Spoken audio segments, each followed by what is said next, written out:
Vamos falar do mito de Prometeu, sobretudo de uma perspectiva linguística, de tentar compreender, se é que é possível, o que é que as palavras que são utilizadas pelos autores que contam o mito, de que forma é que nos podem ajudar a compreendê-lo melhor. Normalmente houve duas coisas que eu aprendi na Nova Acrópole muito cedo, relativamente à mitologia, que podemos não ter chaves para interpretar o mito, e então o mito parece sempre um absurdo, mas há duas coisas que nos ajudam, que é a analogia em termos de mitologia comparada, quando começamos a perceber que o mesmo mito aparece em culturas diferentes, e a outra é tentar perceber o significado das palavras, ou seja, porque é que esta palavra está a ser utilizada aqui, e já agora porque é que essa palavra se repete, mesmo quando são vários autores ou quando são vários mitos a usar situações diversas. Neste caso, a palavra é precisamente aquilo que se calhar nos lembramos logo a seguir à questão do fogo, que é a questão dele ter sido agrilhoado, ter sido aprisionado, ok? E esta palavra vai aparecer tanto em Hesíodo, como em Ésquilo, como depois em Platão e em outras variações do mito que vamos encontrar. Então, começando de início, a primeira versão que temos do mito de Prometeu é precisamente em Hesíodo, uma parte na Teogonia, outra parte na outra obra dele, no Trabalhos e Dias, que conta que no momento específico em Mécone, quando se estava a instaurar pela primeira vez o ritual, ou seja, a definir o que é que seria, ou qual seria a forma correta de fazer um ritual, não é? De fazer um sacrifício, neste caso de um touro, e de oferecer uma parte, não é? Um lote desse sacrifício aos deuses, Prometeu vai ajudar os homens e vai explicar-lhes que há uma parte que deve ficar para os homens e há outra parte que deve ser queimada, não é? Há outra parte que deve ser oferecida aos deuses, e neste caso a Zeus. E o que é que Prometeu faz? Divide, ou ensina aos homens a dividir o touro em duas partes. Uma parte que são ossos cobertos de gordura e parece que tem carne escondida, e a outra parte que é a carne coberta pelo estômago. Depois há variações, mas essencialmente a parte da carne é aquela que parece menos interessante, não é? E aquilo que é oferecido aos deuses, a Zeus, é precisamente a gordura com os ossos. Diz-nos Hesíodo que Zeus fica muito chateado com isto e então vai punir os homens, ou seja, estão-me a enganar, não me estão a dar o melhor do sacrifício, o melhor do touro, então eu vou retirar-lhes o fogo. Isto obviamente é extremamente interessante, porque é precisamente aquilo que pode ser queimado e transformado, e neste caso levado ao reino dos deuses, não é? Porque os gregos acreditavam que os deuses se alimentavam pelo olfato, pelo bom cheiro dos cozinhados, dos sacrifícios, etc. E então, efetivamente, a forma de manter o fogo aceso e a forma de contactar com os deuses ou levar-lhes uma mensagem é precisamente fazendo uso ou queimando esse combustível, não é? essa gordura. E aquilo que mantém outro fogo aceso, que é o fogo da vida humana, é precisamente a carne coberta pelo estômago. Portanto, tudo isto é simbólico. No entanto, Zeus vai, não é propriamente retirar o fogo, vai retirar o poder que o fogo tem de queimar. Então, a partir daí, acabam-se os sacrifícios, ninguém pode cozinhar, ou seja, a carne fica crua, não é? Não passa desse estado, e Prometeu, obviamente, mais uma vez, querendo ajudar os homens, vai roubar esse fogo do céu, ou do Olimpo. Isto traz duas consequências imediatas. Uma é o facto de Prometeu, por ter cumprido este roubo em nome dos humanos, ficar agrilhoado, ou seja, ele em Hesíodo vai ser preso num poste a meia altura, ao contrário do que vamos ver em Ésquilo, que é aprisionado de outra maneira, obviamente também simbólico, já lá iremos. Ele vai ser aprisionado num poste, como se fosse, quase lembrando a imagem de estar crucificado de alguma maneira, mas como se fosse um elo de ligação entre os deuses e os homens, e por outro lado os homens vão receber como presente Pandora, ou seja, que vai ser a primeira mulher e a geradora, como diz Hesíodo, da raça das mulheres, que não é um mal em si mesmo, ainda que Hesíodo diz que é um grande mal, não é um mal em si mesmo. O grande mal vai ser aquilo que ela vai destapar, ou seja, nós normalmente dizemos a caixa de Pandora, a palavra que lá está é para uma jarra de vinho, portanto a jarra de Pandora, que vai destapar e, como conhecem a história, da qual vão sair todos os males, menos uma coisa que também ficamos na dúvida se é um bem ou se é um mal, que é a esperança, é a elpis, é a única coisa que fica no fundo da jarra que Pandora destapa, por curiosidade, e que vai ficar quase como a única coisa que resta ao ser humano, ou seja, a única coisa que nos mantém comprometidos com o futuro, no sentido de termos esperança de encontrar a finalidade, ou a esperança de encontrar o nosso objetivo. E é um pouco por aí que fica a esperança para nos acompanhar. Todos os outros males vagueiam pelo mundo e geram os problemas, as doenças, as guerras, a morte, etc. Porque é que eu estava a dizer que não sabia se isto era um mal, se isto é um bem? Porque, de certa forma, isto vai permitir que, se os seres humanos adoecem, se os seres humanos, a partir daqui, morrem, e se a partir deste momento é que surgem as mulheres, isto vai permitir uma continuidade humana que até então não era necessária e também não existia.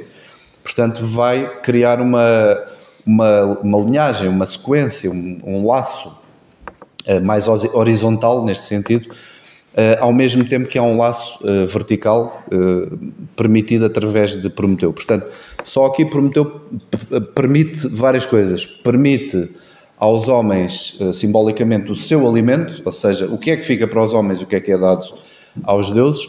Permite aos homens o fogo e o mantimento do fogo, precisamente usando essa gordura animal e os ossos, que curiosamente são também uma imagem interessante dos gravetos, e uma imagem interessante também do próprio objeto que Prometeu usa para trazer o fogo do céu, que é o nártex, ou canafreixa, ou férula, vai recebendo vários nomes, que também é algo que tem a ideia de ser oco por dentro, ou seja, que tem uma seiva, ou que tem alguma coisa que permite agir como combustível e alimentar esse mesmo fogo. E já agora aquilo que passa dentro dos ossos, que também é simbólico, como algo que pode alimentar um fogo interior. E permite, ou seja, por causa desse roubo, permite Pandora e permite a geração entre os seres humanos, ou seja, o casamento, os filhos, etc. Isto é Hesíodo. Em Ésquilo, vamos ter, no Prometeu Agrilhoado de Ésquilo, vamos ter essencialmente o mesmo mito, mas com um simbolismo muito mais desenvolvido, a meu ver, e super interessante. Primeiro, ele é agrilhoado diretamente à rocha, ou seja, Prometeu é preso, fica imobilizado não num poste, mas na pedra, ou seja, no aspecto mineral, que é aquilo que o fogo faz. Se nós pensarmos no fogo, o fogo renova tudo, no fundo faz desaparecer todas as coisas, reduzindo-as ao seu aspecto mineral. Portanto, logo aqui há um simbolismo interessante. Depois, diz-nos também que há uma águia que vem todos os dias consumir-lhe o fígado. E este fígado, também por ser um órgão que se regenera rapidamente, este fígado, aqui com mais velocidade, durante a noite regenera-se e no outro dia vem novamente a águia para o devorar. Aqui a imagem é também de uma espécie de fogo fixo, que é Prometeu, que está nos confins, aquilo que Ésquilo diz é que está nos confins do mundo. Prometeu representa esse fogo que ficou fixo no local específico, e aquilo que o vai alimentando de certa forma é o sacrifício, ou seja, é a ideia desse sangue produzido pela águia, que o vai atacar e que o vai no fundo consumir. Isto é também uma explicação, se quisermos ver assim, do objetivo do sacrifício e do ritual, porque quando se sacrifica algo para os deuses, a ideia é sempre que os deuses de alguma maneira se vêm alimentar disso, ou seja, estamos a dar algum alimento a esses deuses. E esta ideia de vir uma águia, que é representativa de Zeus, por exemplo, de vir uma águia consumir aquilo que para os gregos é a base do desejo, a base da emoção, que é o fígado, é interessante também, ou seja, dá-nos aquela ideia de que há a necessidade de um sacrifício constante e a necessidade dessa, enfim, se por um lado Prometeu fica hirto, não é, esticado em Hesíodo, em Ésquilo ele fica quase que na horizontal, no sentido de tem que ficar naquele local preso e à mercê de todos os ataques que possa receber, neste caso divinos, que funcionam como castigo. O que é que depois acontece no Prometeu Agrilhoado, de interessante? São as várias personagens que o vêm visitar e todo o diálogo, que não temos acesso a esse diálogo em Hesíodo, mas temos em Ésquilo, todo o diálogo que se gera, porque tudo aquilo que as personagens, como as Oceânides, por exemplo, Hermes, todas as personagens mitológicas que o vêm visitar aos confins do mundo onde ele está agrilhoado, vão acusá-lo ou vão compará-lo a coisas que ele próprio, diz-nos Ésquilo, deu à humanidade. Por exemplo, quando dizem, tu pareces um mau a portar, não é? Parece um acidente marítimo, e foi ele que ensinou esta arte aos homens, não é? Por exemplo, ou quando se diz, tu és um mau médico que não consegues curar-te a ti próprio, foi ele que ensinou a medicina aos homens. Ou tu não sabes usar as palavras, ou tu usas palavras que são agressivas. Ora bem, foi também ele que ensinou toda a sequência, a sintaxe, se quisermos ver assim, a capacidade de utilizarmos palavras com algum sentido, e muitos outros exemplos que vão sendo dados daquilo que essas personagens que se aproximam lhe dizem. Depois há uma frase extraordinária de Oceano, por exemplo, que quando se aproxima dele diz assim uma frase super emblemática, que é, depois de o criticar um bocado, que ele não devia ter roubado o fogo, que ele não devia estar zangado com Zeus, etc., vai-lhe dizer, tu conheces-te a ti próprio e renova-te. Isto é uma frase extraordinária, porque no fundo reconhece-te como és e renova-te como faz o próprio fogo. Ou seja, no fundo está a indicar uma qualidade do próprio Deus que quer usar, ou do Titã, enfim, conforme a versão, do Deus que quer ajudar a humanidade, e ao mesmo tempo está-nos a dar uma pista, não é, para nós. Está-nos a dizer o que é que nós temos que fazer e com que sequência. Depois, quando Prometeu se queixa da sua situação, ele usa muitas vezes uma expressão que é a ideia do movimento, ou seja, eu estou preso no movimento, que não faz sentido nenhum naquela circunstância. Mas se pensarmos em tudo o que ele foi dando aos homens, tudo aquilo que ele permitiu aos homens, a questão da construção de casas, por exemplo, os barcos, o jugo, o carro de guerra, ou seja, aquilo que permite as palavras, não é? Aquilo que permite todo o tipo de comunicação, entendemos o quê? Ele está preso àquilo que ele próprio deu, não é? Ou seja, portanto, ele na realidade o conhece-te a ti mesmo e renova-te, é no sentido de ele está preso àquilo que ele na realidade que representa esse fogo mental, esse fogo divino, que permite aos homens fazerem o seu caminho e já agora relacionarem-se uns com os outros e aproximarem-se uns dos outros. Esta palavra que eu vos referi no início, os desmoi ou desmos, a ideia de grilhão, depois vai assumindo vários significados, porque é grilhão, é cadeia, é laço, mas depois também é compreensão, não é? Por exemplo, Aristóteles vai usar essa palavra para a capacidade do intelecto se prender a algo e entender essa ideia, não é? Platão vai usar para a ideia do casamento, ou seja, duas pessoas ficam agrilhoadas uma à outra, ou seja, vinculadas. A ideia de filho, igual. A ideia de aluno ou discípulo, igual. Ou seja, há um vínculo e a pessoa fica presa àquilo que no fundo deu ao outro. Fica aprisionada, por um lado, àquilo que aprende, por outro lado, àquilo que ensina. E Prometeu depois, e Platão, peço desculpa, depois também usa essa palavra também para dizer que é aquilo, ou seja, é aquilo a que se chama a prisão entre a alma e o corpo, ou seja, a alma fica agrilhoada no corpo, que já agora, que é soma, que já agora Platão compara com a palavra sema, que é túmulo, não é? No sentido de onde é que a alma vai ficar agrilhoada? Vai ficar agrilhoada dentro do corpo, que é como se fosse o seu túmulo, não é? Onde tem que, de alguma maneira, fazer o mesmo que faz Prometeu, estar fixa, presa e à espera que venha alguém libertá-lo. Em Ésquilo não nos aparece, porque esta história de Prometeu, esta tragédia, era uma trilogia e nós só temos a primeira parte, portanto não nos vai aparecer o Prometeu liberto, não é? A parte da libertação final, que será Hércules, mas que representa precisamente depois de todo um caminho pelos 12, fixados assim, pelos 12 trabalhos, só nesse momento é que Prometeu pode ser retirado, digamos, da sua circunstância.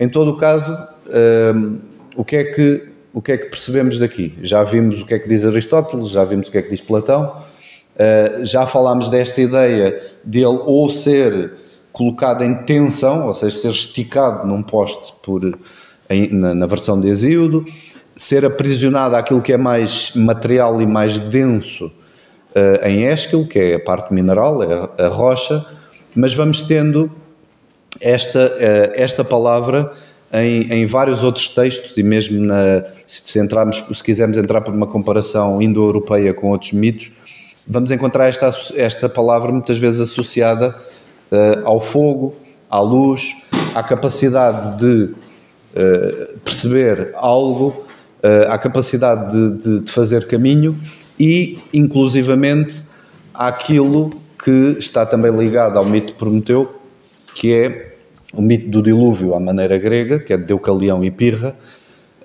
em que Deucalião, além de ser filho, é também ajudado por Prometeu a transportar, no fundo, a sua esposa, Pirra, e já vamos ver porque é que isto é simbólico.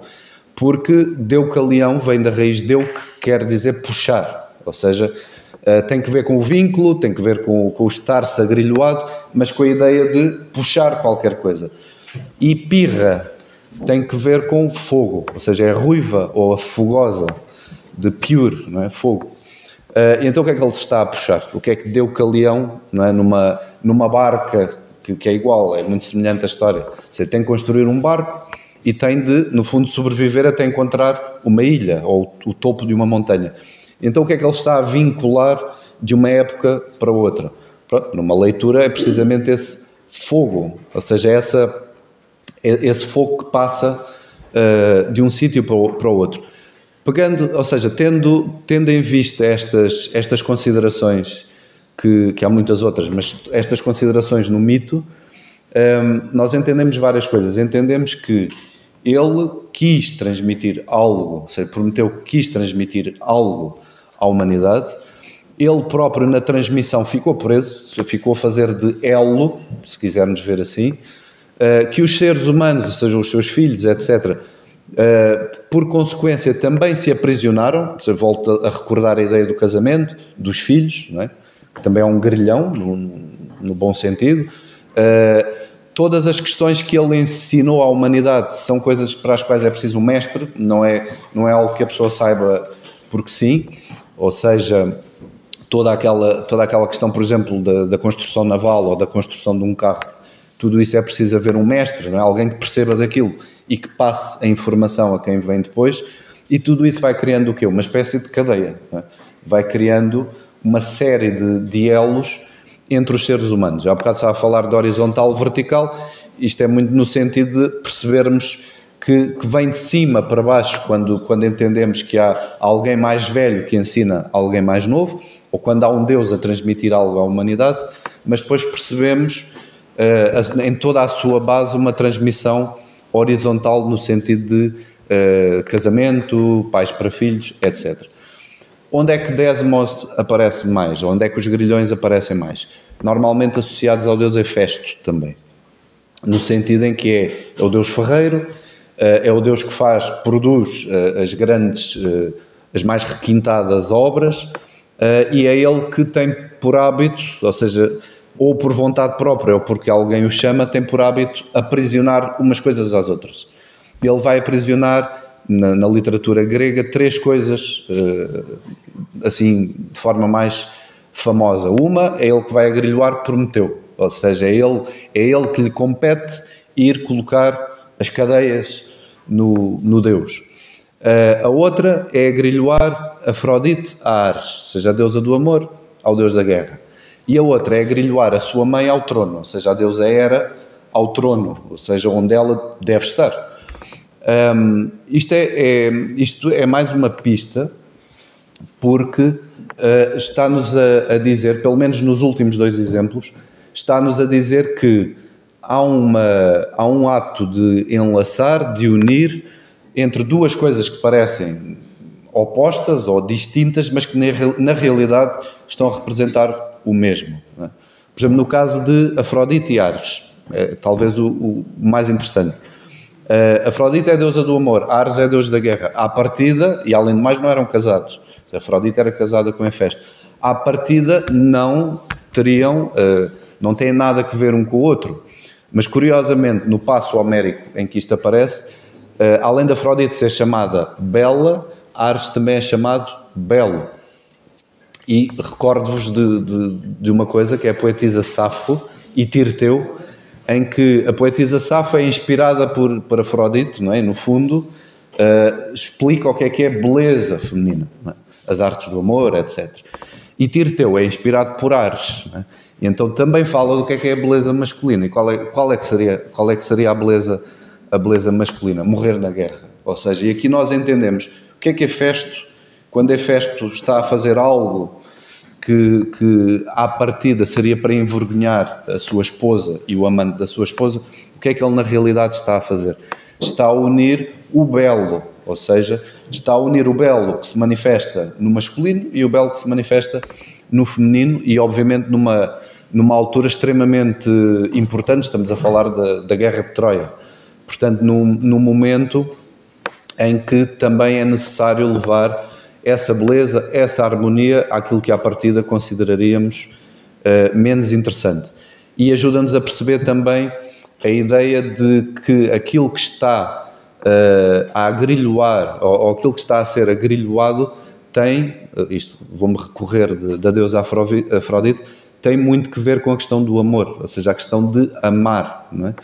Prometeu vai ficar agrilhoado porque ama, ou seja, ele traz algo à humanidade que, e isto em vários mitos, que a humanidade perdeu ou que a humanidade ainda não tem. Não é? Por exemplo, na versão de Platão, é porque o homem não tem nada, ou seja, todos os animais receberam alguma característica que lhes permite defenderem-se ou serem especiais, e o homem ficou sem nada. Não tem qualquer capacidade de sobrevivência no mundo. Então vai precisar do fogo, por exemplo, que é isso que o vai colocar noutro patamar. Assim, muito rapidamente, outros aspectos importantes para percebermos a questão da transmissão do conhecimento é todo o vocabulário que Ésquilo usa, por exemplo, para descrever a situação de Prometeu. Prometeu é comparado a um cavalo selvagem. Tudo aquilo que se diz para exemplificar a sua prisão, o seu domar, tem que ver com o domesticar do animal, neste caso do cavalo, e com todo aquele equipamento equestre, daí a questão do jugo, a questão das rédeas, etc. Bastante interessante, e sempre no sentido de é algo que está no mundo, mas tem que estar fixo, tem que estar preso e que tem que se transmitir, ou tem que se domesticar, ou tem que se controlar. Eu creio que isso também é bastante interessante no sentido de aquilo que nós podemos entender em nós próprios.